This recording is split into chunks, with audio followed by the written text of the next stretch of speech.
आज पूरे देश में 49वां विजय दिवस मनाया गया। आज वही दिन है जब पाकिस्तान के दो टुकड़े होकर बांग्लादेश नाम का एक अन्य देश अस्तित्व में आया था।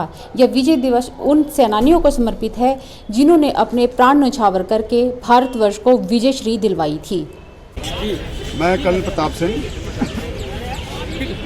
Himachal Pradesh ex serviceman league का प्रेसिडेंट हूँ और आज हम यहाँ पर एकत्रित हुए हैं ताकि हम अपना 1971 वॉर का विजय दिवस सेलिब्रेट करें। कोरोना को मद्देनजर रखते हुए हमने बहुत ही सीमित मात्रा में limited numbers of ex serviceman invite किए हैं, जो कि हमारी मंडी डिस्ट्रिक्ट से भिन्न भिन्न इकाइयों से आए हुए हैं। 71 वॉर 3 दिसंबर 1971 को शुरू हुआ था और 16 दिसंबर को टर्मिनेट किया गया। इसमें भारत ने पाकिस्तान को करारा जवाब दिया है और उसके दो टुकड़े किए, जो कि एक ऐतिहासिक घटना है। ये युद्ध साइकोलॉजिकल युद्ध था, जिसमें भारत की सेना ने अपनी स्ट्रेटजी इस प्रकार से बनाई कि पाकिस्तान के 93,000 सोल्जर्स, एक रिकॉर्ड है जो कि वर्ल्ड में, सरेंडर किए और जिसमें हमारी कैजुअलिटी 3800 के आसपास हुई, वेयरएज पाकिस्तान की 9000 के आसपास कैजुअलिटी हुई, मतलब डेथ्स, शहीद हुए और हमने पाकिस्तान के 9000 सोल्जर्स को मारा है। और फिर हमारा देश अपने सैनिकों को याद करे और उनके परिवार, उनकी जो विडोज और उनके जो आश्रित हैं, उनके साथ सहानुभूति, सरकार ने जो वादे किए हैं उनके सुरक्षा के लिए, उनके मॉनिटर फैसिलिटीज़, जो एमेलमेंट्स, उनको भी मद्देनजर रखते हुए उनसे भी संपर्क स्थापित करें। मैं जिला सैनिक बोर्ड, कल्याण बोर्ड से भी अनुरोध करता हूं, आपके माध्यम से, मीडिया के माध्यम से, कि उन विडोज़, वॉर विडोज़ और उनके आश्रितों का समय समय पर उनके साथ संपर्क करें और उनको यथा संभव जो भी सरकार की पॉलिसीज़ हैं विडो के बारे में, उनके आश्रितों के बारे में, उनको जल्दी से जल्दी प्रदान करें। जय हिंद। प्रधानमंत्री श्रीमती इंदिरा गांधी ने हमारे उस टाइम के जो जनरल थे सैम मानिक शाह, उनको बुलाया और पाकिस्तान के हालत के बारे में अवगत कराया और उन्होंने आक्रमण करने के लिए उनसे कहा। जनरल साहब ने कुछ एक चीज़ों को छोड़ करके कि अभी हम पूरी तरह से तैयार नहीं हैं और जैसे ही हमारी तैयारी पूर्ण हो जाएगी उसके बाद हम लोग जो है इस कार्यक्रम को अंजाम देंगे।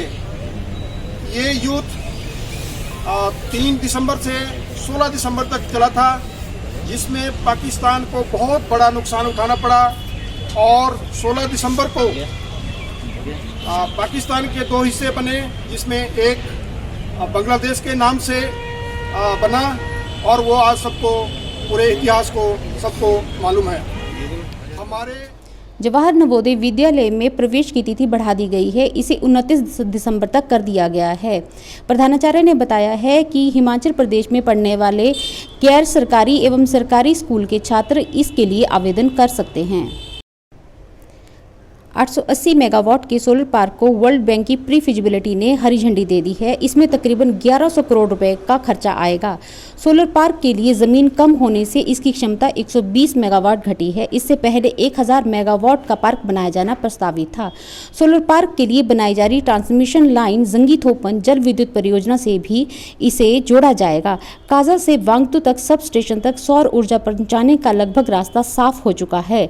वर्ल्ड बैंक की प्री फिजिबिलिटी रिपोर्ट में 180 मेगावाट के लिए सोलर पार्क बनाया जाना प्रस्तावित है।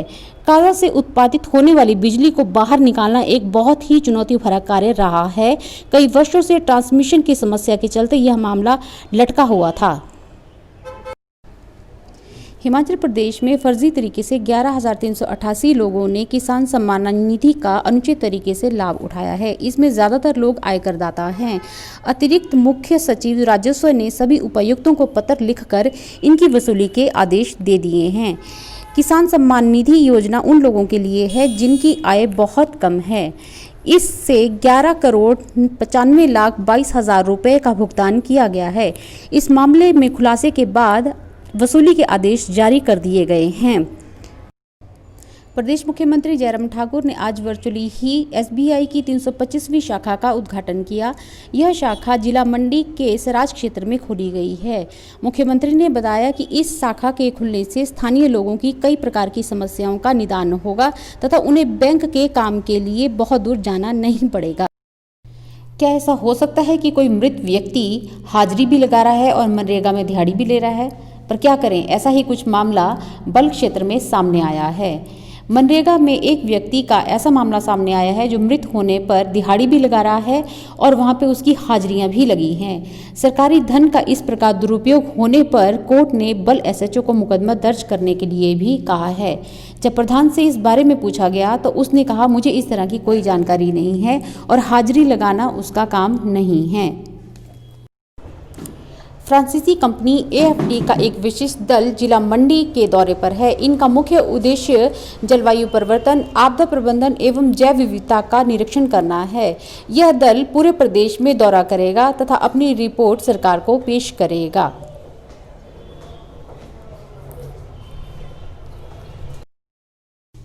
हिमाचल प्रदेश की ट्राउट फिश हिमाचल में ही नहीं बल्कि देश और विदेशों में भी बहुत प्रसिद्ध है तथा इसकी मांग भी दिन ब दिन बढ़ती जा रही है।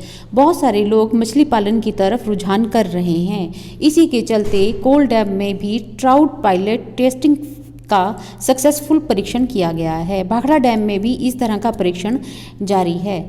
इस तरह की ट्रेनिंग विभाग अन्य लोगों को भी देता रहा है ताकि वह अपने रोजगार को आगे बढ़ा सकें।